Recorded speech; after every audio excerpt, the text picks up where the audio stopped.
Hey guys, so today we are doing area of shapes and we're doing a number of shapes. You'll notice in the OneNote, there's actually 3 lessons, okay? And we're going to knock all of that and condense it into one because this is stuff that you have done before, okay? We have done area of shapes in the past, okay? So it shouldn't be completely new knowledge for you.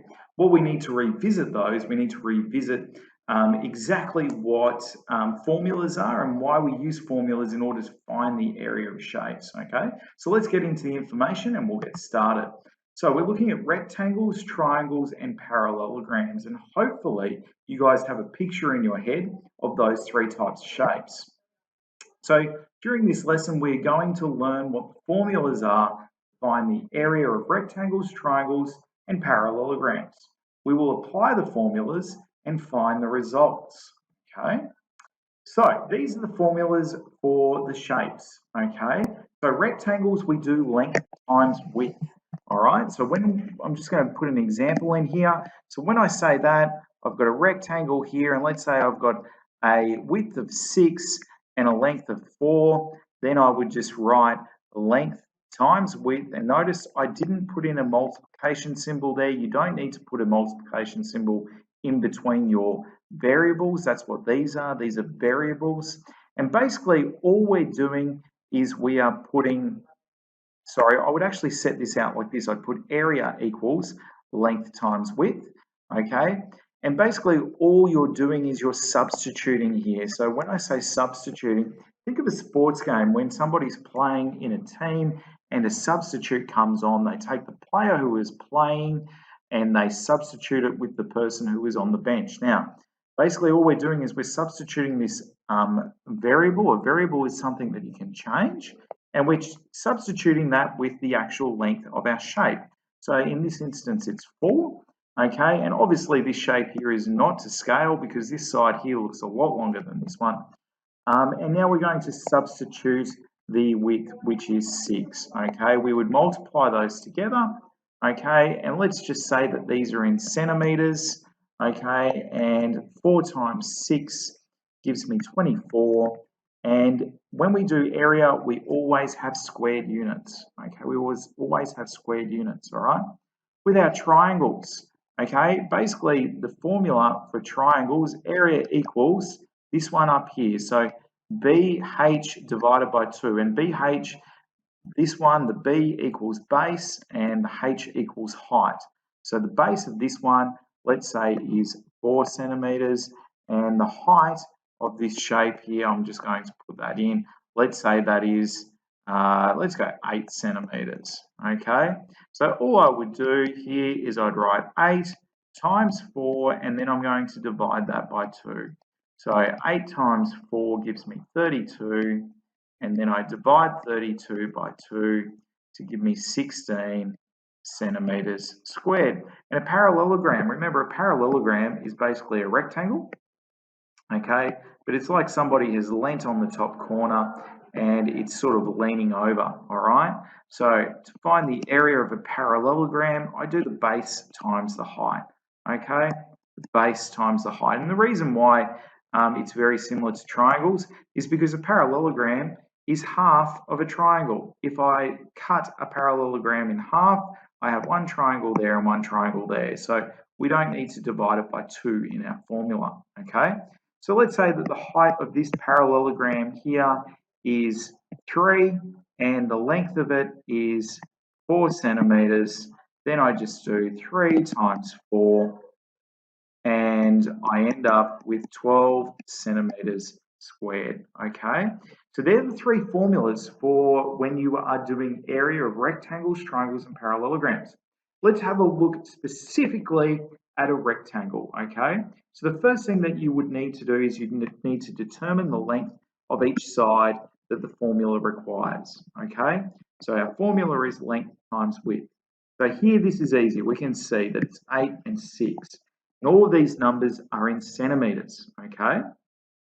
Now, we would set out our working like this. We would always write the formula first, okay? You will get some marks if you know the formulas, okay, for these shapes. Then we would substitute our values. So the length would be replaced with what the length is, which is 8, and the width would be replaced with what the width is, which is 6, okay? And then we would find the answer. So 8 times 6 gives me 48, and all of our units are in centimetres, it says here in the question, and obviously we put in the squared symbol, okay? So it's really important, guys, when we're doing area, that you are doing squared units, okay? When we get into volume, we'll do cubed units. When we do perimeter, we don't do squared or cubed units, okay? So you just need to make sure that you're remembering that throughout when we're doing area.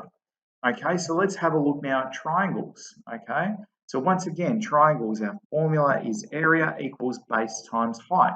So when we do it here, we replace the base value with whatever the base was, which is over here, which is 4.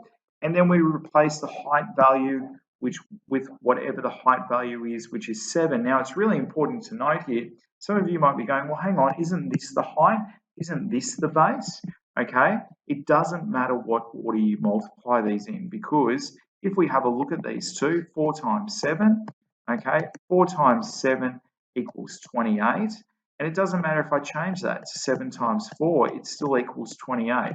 So multiplication, it doesn't matter what order that you do it in, okay? So obviously I would find the value of that, 4 times 7, which we've done, which is 28, and then I'm going to divide it by 2, and then my answer over here is 14 centimetres squared, okay?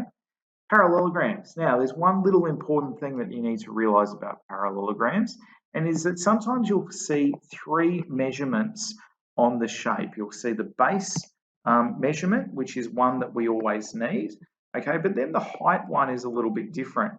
Now, the height one is always the distance between the base and its opposite partner, okay? So this line here is line CD, okay? So that is line CD there, all right? So its opposite partner is BE, okay? That is line BE, all right? And we need to find the height in between those 2 lines, okay? Now, this one over here tells us the length of this side. That is not the height of the shape, that is the length of that side. So we need the 6 centimetres, all right? So once again, we just substitute. Area equals base times height. The base is 10, okay, and the height is 6, all right? And then we just multiply to give us our answer, okay? Now, it's time for you guys to practice. We're going to do some practice on rectangles. We're going to do some practice on triangles, and then some practice on parallelograms. So we can give you 2 minutes to get through these, okay? Write down the formula as I showed you just in those previous slides. Make sure that you are setting out your work correctly, and then we will go through the answers. Good luck.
Okay, answer time. So let's go through these. So this first one here, I would write down area equals the formula, length times width. Area equals 8 times 3. Okay, and then area equals, what's that, 8, 16, 24 centimeters squared. Okay, got to show those units. This next one here is a square. Okay, both of the sides are the same length. All squares are rectangles and all rectangles are squares. Did you know that? And we use exactly the same formula in order to find out the area of this shape. Okay, 3 times 3, that gives me 9. And those units are meters. And obviously they are squared units again. This next one here, area equals length times width. Area equals 9 times 2. So area equals 18 meters squared. And then the last one here, we've got the same formula again, and we're doing 8 times 5. I'm going to do it under the line here, and I've got 40 centimeters squared. All right, next one, guys. Rectangles, okay? So doing the same thing, you're going to get 2 minutes. Go through these. If you need to skip back to refresh on the formula, do that. If not, jump into these questions and we'll go through the answers in 2 minutes.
Okay, let's go through the answers here. So area for triangles is base times height divided by 2.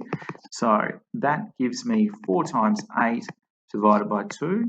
And 4 eighths are 32. So that means that my area for this one is 16 centimeters squared. Okay, next one here. Now keep writing out the formula. Okay, it'll help sink it into your memory so you don't forget it. Okay, and it will be retained there forever, which is what we want. 12 times 7 gives me 84, and 84 divided by 2 is 42 millimeters squared. Okay, next one here, area equals base times height divided by 2, and we're doing 6 times 5 divided by 2, and 6 times 5 is 30, so half of 30 is 15. I've got centimeters squared there. Next one here, once again, base times height divided by 2, and then I'm doing 7 times 6, okay, divided by 2. So 7 times 6 gives me 42, and 42 divided by 2 gives me 21, and they are meters squared, okay, meters squared.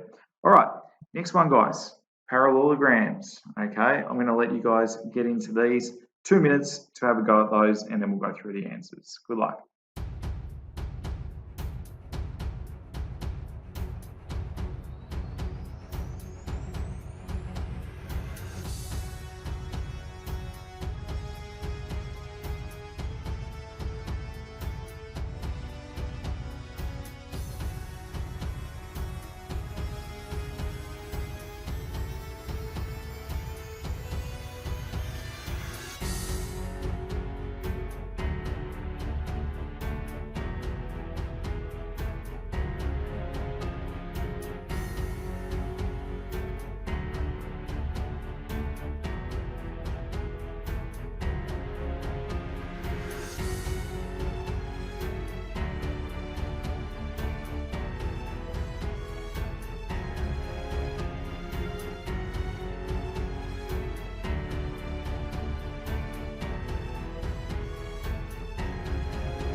Okay, answer time for parallelograms. So our area equals base times height. Okay, so this one's just 3 times 12. Okay, so 3 12s gives me 36, and these are kilometres squared. They're big units. All right, so the next one here, this is one of those tricky ones that has a couple of values. Okay, we're doing base times height. So we need to differentiate between the height and the length of a side. So this is my base, so that is 11, okay? And now we need to find the height between this and that, okay? So that's the length of this side, so it's not that one, so it's this one, 16. So we need to do 11 times 16, and 11 times 16 is 176, and they are millimetres squared, okay? Next here, area equals base times height, and we're doing 7 times 2.5, all right? And 7 times 2.5 gives me 17.5. I'm hoping that your knowledge of multiplying decimals came in handy there. Okay, I know that's a bit of a funny 7, I'm sorry about that. Okay, so area here, base times height. Okay, once again, we are doing 1 centimetre, and we need to find the height here, okay, the height between this line and this line, okay, and the height between this line and this line is not that one, that's the length of that side, so it's 1.8, okay, so 1 times 1.8, that's an easy one, that's 1.8, so our answer for that one is centimetres squared, okay. Let me just go back to the camera here. Okay, guys, hopefully you were able to get some of that and retain that information. If not, let me know. We can go through more examples. We're going to stagger these lessons out over a couple of lessons so you have the opportunity to get a bit of practice with these. So best of luck, and go back to those formulas, refer back to them if you need a refresher. Okay, thank you for listening.